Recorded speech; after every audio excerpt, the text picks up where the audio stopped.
Okay. So hi everyone, Yvonne Heath here, Love Your Life to Death. We are having wonderful conversations to commemorate, celebrate National Grief Awareness Day. I am here with one of my closest friends, my dear, beautiful friend, Eva Olsson. Hello, Eva. How are you tonight? Hi. I'm very well, thank you. My dear friend, Eva, I just cannot express how much I love her. She is 95 years young. She has spent the last 25 plus, yes, over 25 years speaking and sharing her message of tolerance and inclusion and rights and respect for everyone. Eva, your journey is extraordinary, an extraordinary journey of love, gratitude, and also tremendous grief and loss and challenge. So Eva, if you could just share a little bit about what your upbringing, and we'll have to, you and I, even I can talk for hours. So just a very, a snapshot of, how you're raised, the biggest tragedies in your life, and then we'll talk about where you are today. Yeah, I was raised in Hungary by fundamentalist family, and the challenges were we weren't allowed to go to school, and that created a lot of tragedies for me personally, because as I mentioned earlier in another interview, the negative behavior of my father made me into a liar. And how can you heal when you're afraid of people will judge you because you haven't been educated? Right. I had to make a choice for myself. And here is what I said to myself. I'm a good person. I need to love myself. When I love myself, I can become the person that I need to be and accept myself. Hate, resentment, anger does not help one to keep your family spirit alive. Only love. That's right. Only love can do that. And when the challenges of your childhood, you certainly at age 19, you had no idea the horrors that you would be facing, the tremendous grief and tragedy then. No, I didn't know that until May the 15th, when they took us away. May the 19th, we arrived in Auschwitz-Birkenau. Yes. Within 2 hours of arrival, most of my family died in the gas chamber. In total, 13 members of my immediate family, 89 members of my mom's extended family. She came from a large family. 89 perished. Yes. 89. So how can you make a choice? I'm going to grieve for this one or that one. Yeah. Or my 5 nieces. The youngest was 2 months old, the older 3.5 years of age. My mom took 3 of them into the gas chamber. She watched how they perished before her. I can't even imagine, Eva. Now, to walk around with hate in your heart, that's not going to help me. When I'm asking the schools, how can you forgive? Here is my answer on forgiveness. I needed to heal. So therefore, I needed to forgive my perpetrators, otherwise they win. That's right. I could not allow that. However, forgiveness, I can only forgive for me. I cannot speak for 11 million people. I know. I can speak for me. And that, the way I look at it, helps me every time I speak. That is my family spirit. It's an unbelievable journey in the deepest trenches of grief, and from your childhood to surviving the Holocaust. And after that, you married the love of your life, but your tragedies were not over when your son was born. No. Yeah, I carried twins. And my daughter died 6 hours before her son was born. Yes. Here again, I had to focus on love. I mean, because if you focus on the one that's gone, that spirit is not there then. You have to focus on the whole unit. He lost his sister. It took him a long time. Then when he was 10, he lost his father. yes. He had a lot of challenges to deal with himself. But only love, love for humanity, love for your brothers and sisters, can you heal. You have to feel it. I know that you, after all of those tragedies in your life, you were silent about what you went through for 50 years, and then realized, or you came to the point where you cannot heal without sharing your story, and you started at 71. Silence does not heal. I would like to share with you something. Yes. I was babysitting my 3 grandchildren, and my nightmares were ferocious. I never slept the night through. And one night, Alexandra, my angel, she came in. I lived beside my son in a granny flat.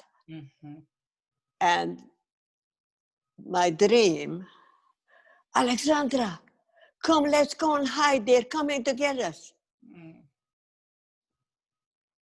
She's 3 years of age.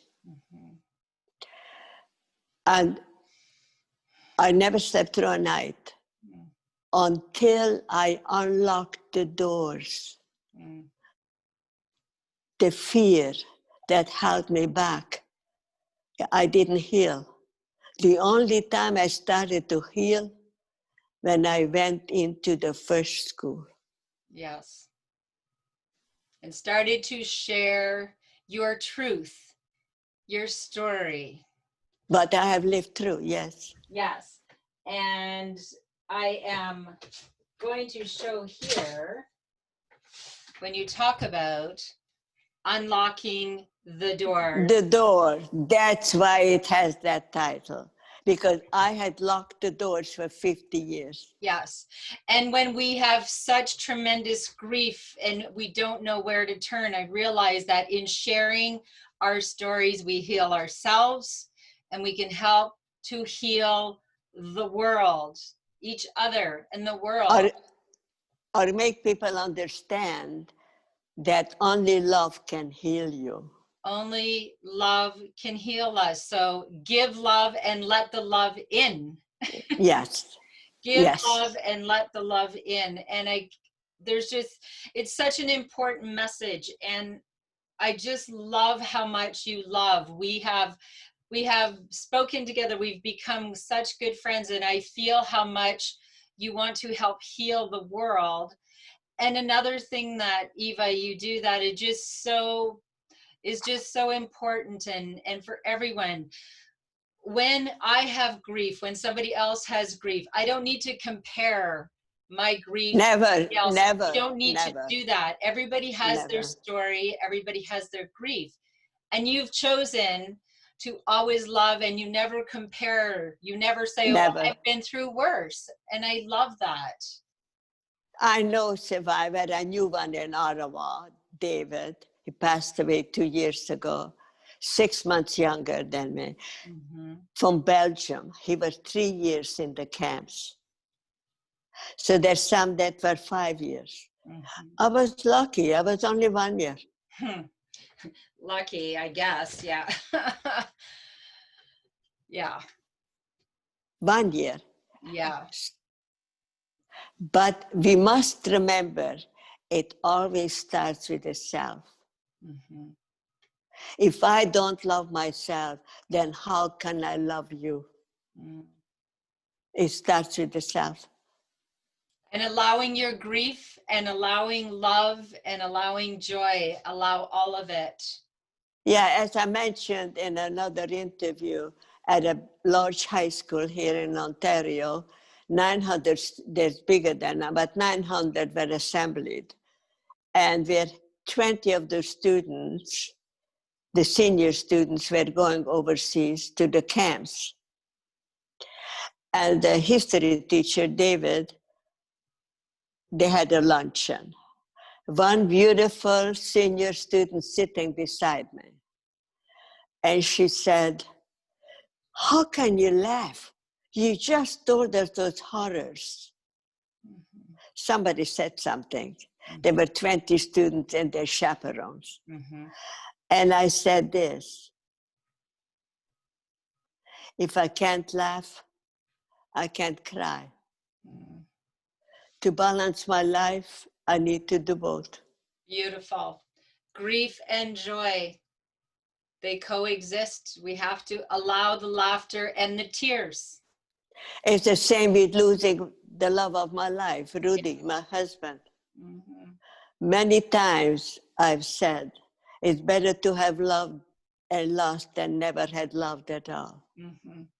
And also I mention in the schools, because I have a PowerPoint and our wedding picture comes on. Mm-hmm. And I said, his body is gone, but not his spirit. It's always with you. His spirit will be alive as long as I'm alive. Mm-hmm. Because what he gave me, I never had before or since he passed away. Yes.